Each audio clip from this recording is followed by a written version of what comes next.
ஒரு சிறிய கிராமத்தில் அகிலன் என்ற சிறுவன் வாழ்ந்து கொண்டிருந்தான். அவன் மிகவும் சுறுசுறுப்பாக இருந்தாலும் ஒரே ஒரு தந்திரம் அவனிடம் இருந்தது. அவன் எப்போதும் பொய்கள் பேசுவது. நம்ம ஊருக்கு புலி வந்திருக்கு என்றால் ஊர் மக்கள் அனைவரும் அவனை நம்பி ஓடி வந்து விடுவார்கள். ஒரு நாள் அருண் மீண்டும் புலி, புலி யாராவது வந்து எனக்கு உதவுங்கள். என்று கத்தினான். ஊர் மக்கள் அவனை நம்பி தங்கள் வேலைகளை விட்டு ஓடி வந்தார்கள். ஆனால் அங்கு எந்த புலியும் இல்லை. "நீ ஏன் இப்படி பொய் சொல்லுறே?" என்று கேட்டார் ஒருவர். ஜாலியாக இருக்குது" என்று அருண் சிரித்தான். அடுத்த நாளும் அவன் அதே வேலை செய்தான். "புலி வந்திருக்கு" என்று சத்தமிட்டான்.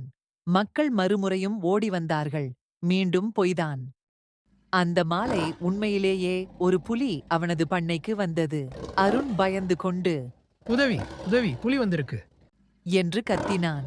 ஆனால் இதற்கு முன்னால் அவன் சொன்ன பொய்களை நினைத்த மக்கள், அவன் மீண்டும் பொய்தான் சொல்வான் என்று யாரும் அவனிடம் சென்று உதவவில்லை. புலி பண்ணையில் இருந்த பல ஆடுகளை பிடித்து சென்று விட்டது. அருண் வருத்தப்பட்டு அழுதான். நான் எப்போது உண்மையை பேசினாலும் யாரும் நம்பவில்லை.